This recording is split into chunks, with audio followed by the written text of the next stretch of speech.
Natatandaan ba kayong ganitong insekto na gumagapang-gapang sa inyong bahay? Nahahawig sa ipis, pero mas maliit.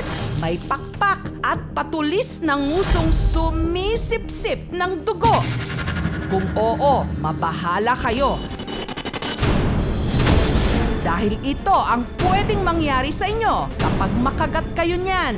Mangate ang halos buo niyong katawan, mamaga ang mukha, kamay at hita. Pwede rin kayong lagnatin at manikip ang inyong dibdib. Gaya ng sinapit ng 13 anyos na si Lay matapos makatanggap ng tila deadly kiss mula sa insektong ito na kung tawagin, kissing bug. Ingat po tayo sa insektong ito dahil ang halik nito parang kay Judas. Nakahiga po ako sa kwarto tapos bigla pong may kumagat sa kamay ko. Tinry ko na pakainin ng asukal, antihistamine para sa allergy pero hindi umi-effect. Pati nakababatang kapatid ni Lay na si Sofia na biktima. Bigla na lang po ako namantal.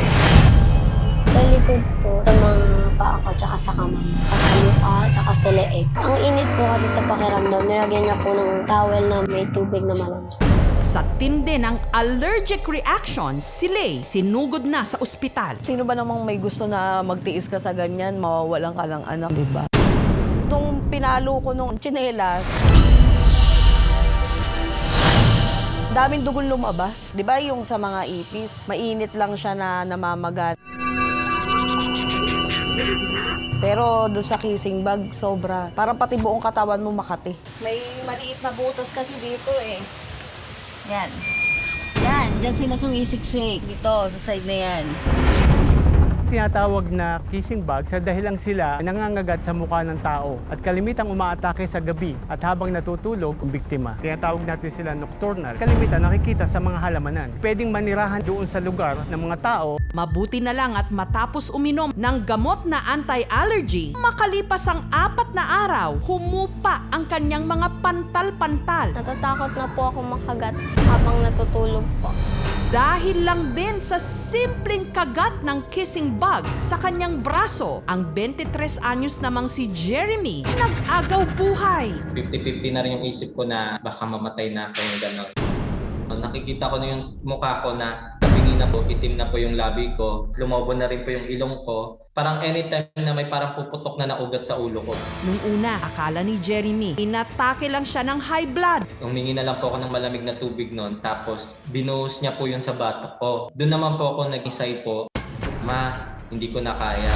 Dito na siya nagpatakbo sa ER. Critical daw po yung lagay ko. Tinurukan po ako ng anti-allergy. Kala natin na napakaliit lang ng insekto na yun, pero kayang pumiti ng buhay. May binom sila. Pagka ikaw'y nakagat noon, mamamaga at medyo lolobo ng konti yung parte na nakagat. At ang problema mo, kung ikaw'y tao na hypersensitive o allergenic doon sa saliva o binom na nanggagaling sa katawan noong assassin bug, pwede magkaroon ka ng allergic shock, pwede rin mag-cause ng pagkamatay minsan. Pero bakit nga ba naglalagi ang kissing bug sa mga bahay? Ayon kay Jeremy at maging kina Lay, ang mga kissing bug nagsusumiksik sa mga gamit nila na yari sa kahoy, katulad ng kanilang mga higaan. Inisprayan ko na po sila ng insecticide. Ang masaklap pa rito, madalas daw umaatake ang mga ito sa kasarapan ng tulog. Lagi ko na pong sinisigurado na every time na matutulog ako, malinis yung higaan mo. Ang naisip namang dahilan ni Ricanel kung bakit naglipa na ang mga kissing bug sa kanilang bahay, mga kalat hanggang papakin ng mga ito ang kaliwa niyang mata. Masakit habang tumatagal siya. Dadamay yung kalahating mukha ko. Pag hinawakan, parang pakiramdam na may pasa sa mukha. Ang hirap po niya ipikit, tas idilat. Sobrang hapde. May lumalabas na nana sa mata ko.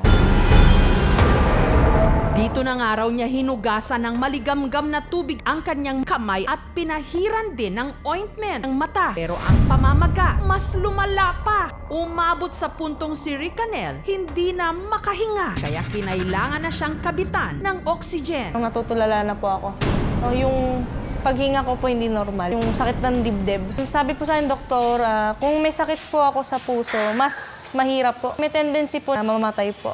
Mabuti na lang at kinalaunan, bumuti na rin ang kanyang lagay. Kaya para maiwasang maulit ang nangyari kay Ricanel, sinisiguro na ngayong malinis sa lahat ng pagkakataon ang kanilang tahanan. Hindi pwede yung minsan lang maglinis. Dapat lagi. Tapon agad yung mga pwedeng bahayan. Deep clean talaga. Pag matutulog, pinakamaganda sana, meron kulambo. Kung yung bahay mo, mai-screen mo. Para protected ka talaga sa nature. Sabunin mo agad. Sunod, alcohol para ma-disinfect. Kasi ang iniiwasan natin dito, baka naihawak mo sa iyong mata, pwede mo makuha yung pinaka-parasite. Titigan pong maigi ang itsura ng insektong ito at mag-ingat dahil ang halik nito mala hudas. Thank you so much mga kapuso. Kung nagustuhan niyo po ang videong ito, subscribe na sa GMA Public Affairs YouTube channel. Don't forget to hit the bell button for our latest updates.